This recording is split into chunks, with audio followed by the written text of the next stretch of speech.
Oh my God, we're doing a mug rug. All right, so this is the old school Star Trek uniform mug rug, and we're doing the commander's colors. So what are you going to need? Well, you are going to need a piece of medium weight cutaway, hooped up and ready to go. You'll need a piece of quilt batting, like that. You'll need the front solid color. This time I'm doing a goldenrod. There we go. Now, on this one, there is one little applique, a tiny little applique right there where their collar is. And that's going to need a piece of black, like so. Then you are going to need 2 pieces on the back. This is the 6x10 because I already done the 5x7 and you can't see it. The 2 pieces for the back are 8x5 and 8x7. Each of them have a 1/2 inch fold under. So they'll go like so. There you go. Other sundries that you will need: clear cello tape, Stitch Witch, basting adhesive, scissors. Do I have scissors? Where are my scissors? There's the scissors. And if you're like me and you want to cheat on those corners so that you don't have to do the roundies with the you can grab a pair of pinking shears. So as always, the first thing we're going to do is we're going to pop this bad boy into the machine and run color stop 1, 1, 1. I'll see you after 1. Okay, there we go. There's our die line. So what you want to do is you want to throw down your batting. Make sure your your batting covers your die line, top, bottom, left, and right. Go ahead and throw it in the machine and run color stop 2. I will see you after 2. And there we are, all zigzaggy and tic-tacky down. We're going to go ahead and applique trim all the way around that. Why? Because we don't want all of this excess batting caught up in our seams and in our corners when we go to turn this right side out. So let's just get rid of this excess. You want to get as close to the zigzag as possible without cutting it. If you snip 1 or 2 stitches, that's fine. It's okay. It's a zigzag. It'll hold. Wow.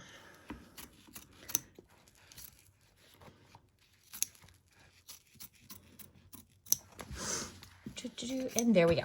Now we are going to grab our spray adhesive and we are going to zhoosh lightly, just lightly, not a lot. There we go. All right.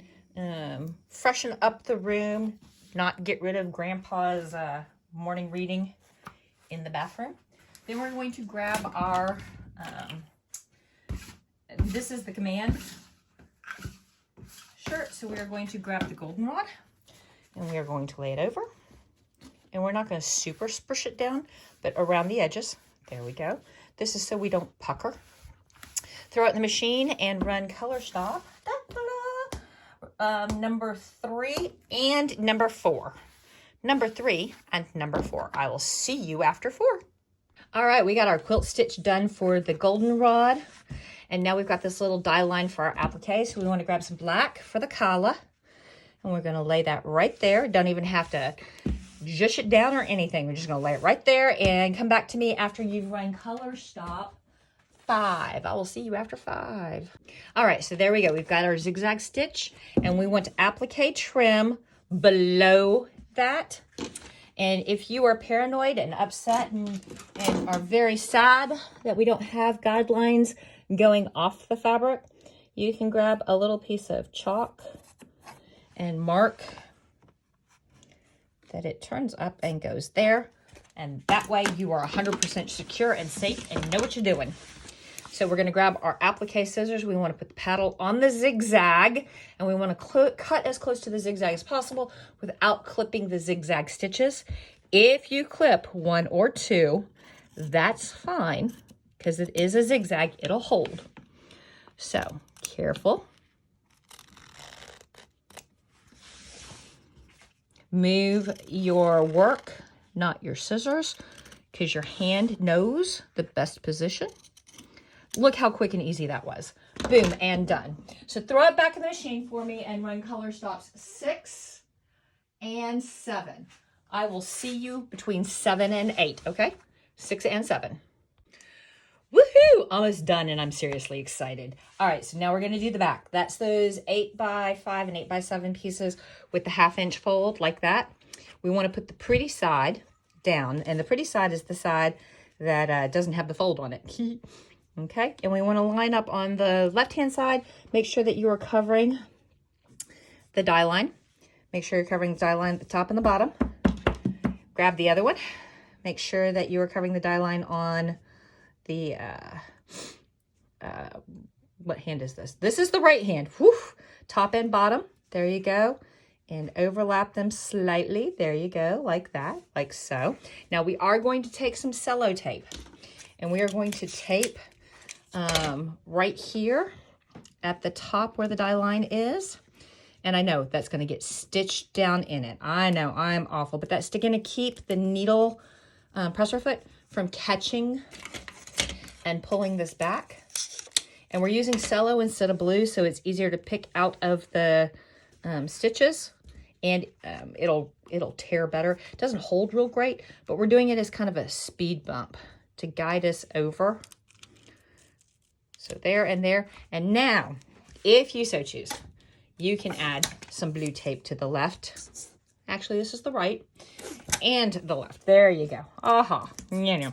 Throw it in the machine and run the last color stop, which is color stop, I don't know, 8. Color stop 8. I will see you after 8 for the finish work.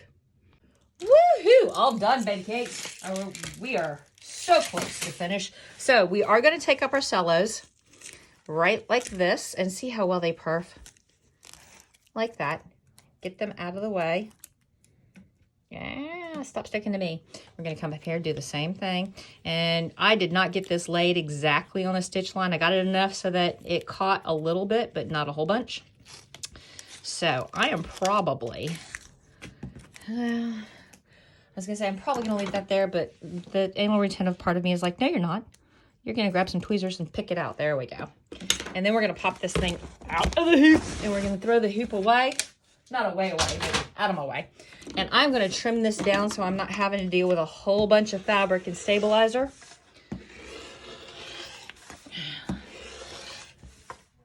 Now, we've got rounded corners. Don't hate me. So we're going to have to put clips so that they fold and lay right. I'm going to cheat. I am going to use my pinking shears. When we cut this, we want to cut about an eighth of an inch away from the stitch line, except on the corners. We want to get in close on the corners, but here's, don't clip your stitches. You want to be very careful.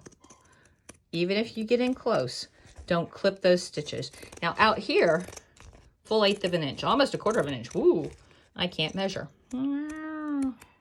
But on those corners, go slow, be careful. Don't clip your stitches.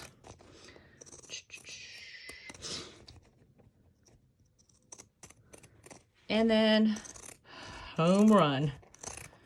Choo-choo. There we go. Get that out of the way. There we go. Now, reach a hand in, find a corner, turn around your thumb, come over here, do the same there. Poke your corners out. Make sure you're poking your corners out really well. Come down here. We're going to do the other half. Poke your corners out real well. You want to make sure that you're poking those corners out. There's plenty of room to work. Now,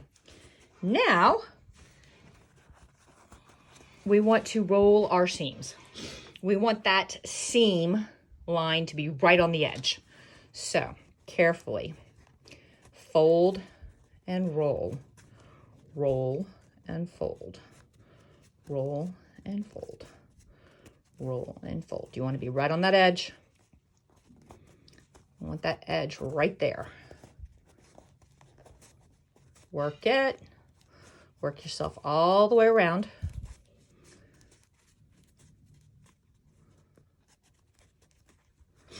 Work it.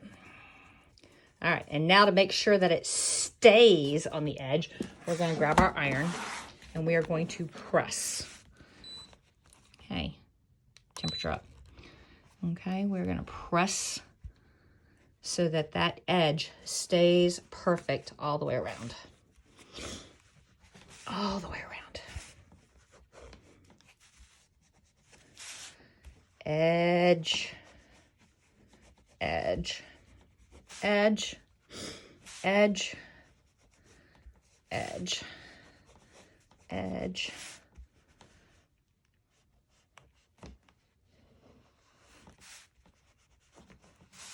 This part would go a lot quicker with the bigger iron, but I want to be on the camera and I don't want to have to lug the camera set up all the way over there or the big ironing board and the big iron all the way over here. All right, so we've got our edges ironed down really well. Yes, we do. But we still have this hole here. So you can whip stitch by hand that closed, needle and thread, sit in front of the TV at night and just do a little handiwork. Or you can cheat like I do. I am going to grab some Stitch Witch and I am going to tear off. This is heat activated glue, essentially. I'm going to tear off a bit. You want to tuck it in underneath your fold so that it is all the way underneath the fabric, but right at the edge. You don't want any poking out, because if that glue gets on your iron, it makes a mess. But you don't want to shove it so far in that you've got an edge, a lip here that's going to catch. So now you grab your iron and 1, 2, 3, 4, 5, 6, 7, 8, 9, 10. 1, 2, 3, 4, 5, 6, 7, 8, 9, 10. 1, 2, 3, 4, 5, 6, 7, 8, 9, 10. 1, 2, 3, 4, 5, 6, 7, 8, 9, and 10. I'm going to turn that off so that I don't come in here tomorrow and I've burned down my studio. There we go. And voila. Peace.